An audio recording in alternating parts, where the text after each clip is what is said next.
Olá, senhoras e senhores, sejam muito bem-vindos a este vídeo e hoje nós iremos falar dele, um dos melhores vilões da história do cinema e do senhor Quentin Tarantino, simplesmente Hans Landa de Bastardos Inglórios. Esse é o tipo de vilão que só podia ser interpretado por aquele mesmo que o faz, até porque o Tarantino precisava de um ator que falasse alemão fluente e inglês fluente também. Isso estava meio em falta na galeria dele, quando de repente aparece Christopher Waltz, que simplesmente fala alemão, francês, inglês e ainda improvisou um pouco de italiano no filme. O cara realmente sabe muito. E definindo um pouco o Landa aqui, ele é um oficial da SS nazista, conhecido como o Caçador de Judeus. E ele é simplesmente inteligente pra cacete, manipulador e frio. A cara desse filho da puta dá ódio. E a gente vai entender o porquê analisando algumas cenas. Eu me chamo Thiago Rocha e você está no meu canal. Se inscreve aí pra dar uma moral.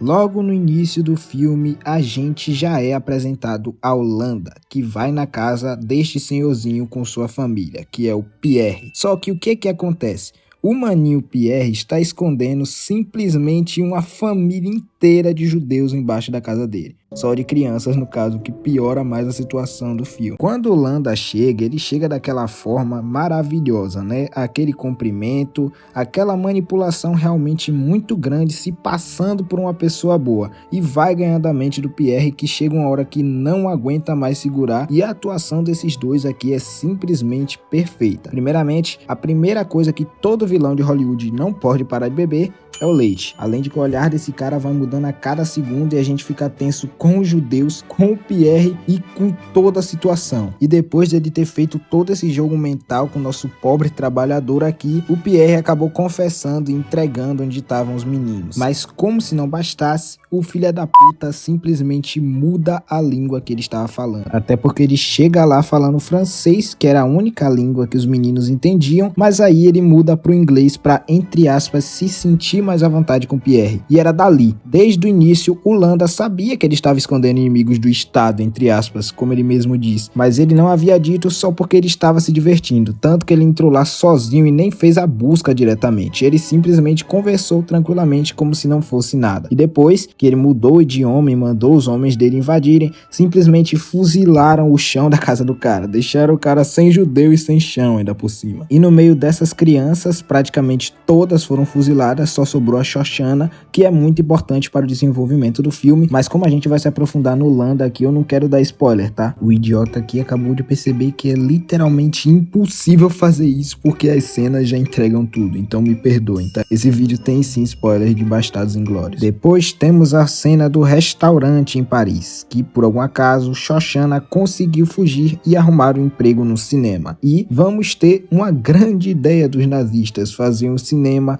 com todos eles. E a Shoshana, que trabalha naquele cinema, no projetor, tem que ir lá nessa conversão. Foi só por causa de um soldado que estava na bota dela e acabou arrastando ela pra lá. E nessa cena, o Landa não reconhece ela de primeira, tá? Ele faz todo aquele joguinho com ela, mas ele já desconfia porque eu tenho praticamente 100% de certeza de que ele já sabia. Só que ainda assim ele oferece bolo para ela, vai perguntando algumas coisas fúteis e algumas coisas sobre o trabalho e sempre mantendo aquele olhar maldito dele que isso não acaba. E ela fica simplesmente em choque, completamente desconfortável, e isso acaba aqui entregando um pouquinho ela, né? Mesmo que o Landa simplesmente saia de lá desconfiado, mas que não tenha feito nada, porque ele não tinha 100% de certeza, então ele não podia agir ainda. O que é simplesmente sensacional, porque pensem comigo, o cara matou a família inteira daquela menina, e agora ele tá ali na frente dela, jogando como se não fosse nada. Se fosse outro vilão mal escrito, ele simplesmente teria matado a Shoshana logo e acabado logo com aquilo. Mas não, ele escolhe brincar. Ele escolhe se divertir. Ele é mau porque ele realmente gosta. E o Tarantino faz isso aqui de uma forma maravilhosa. Como não esquecer também da memorável cena de que ele descobre a traição da Bridget. Bridget era uma atriz muito famosa do cinema alemão.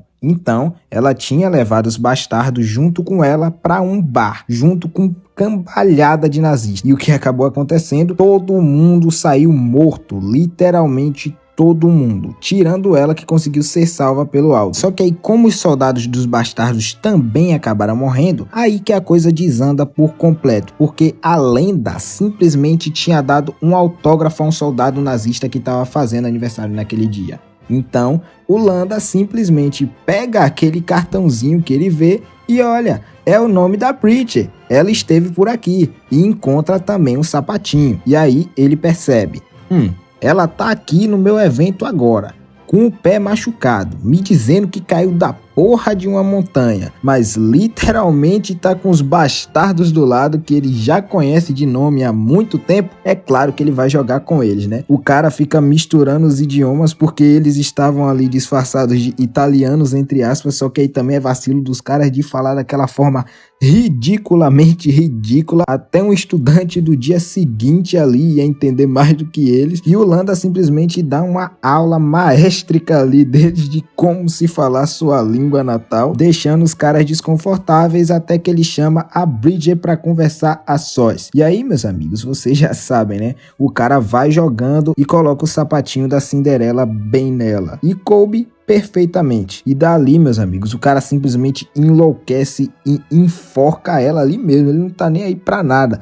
É literalmente uns 10 segundos de enforcamento bruto mesmo. E aí eu não preciso nem dizer, né, meus colegas? Ela simplesmente foi conhecer Jesus. Ou não. E aí depois acontece que o Landa consegue capturar o Aldo e o Yuri, só que em vez de matar os caras, o cara tem uma ideia genial. Ele propõe uma negociação. Ele ajuda os caras a vencerem a guerra sem ligar pro cinema e avisar dos explosivos, em troca de imunidade e uma vida confortável nos Estados Unidos. O cara literalmente está planejando tudo para parecer um herói no fim da guerra. Vendo aí que ele tem um lado meio Lula, ou digo, um lado mais político e oportunista aí, né? Só que aí o que acontece com o nosso querido Holanda? Ele vai, os bastardos cumprem com a parte deles tranquilamente, só que eles não vão deixar o Holanda felizinho assim não. Os caras realmente pegam ele e fazem aquele símbolozinho que eu não posso mostrar aqui, que vocês já sabem, né?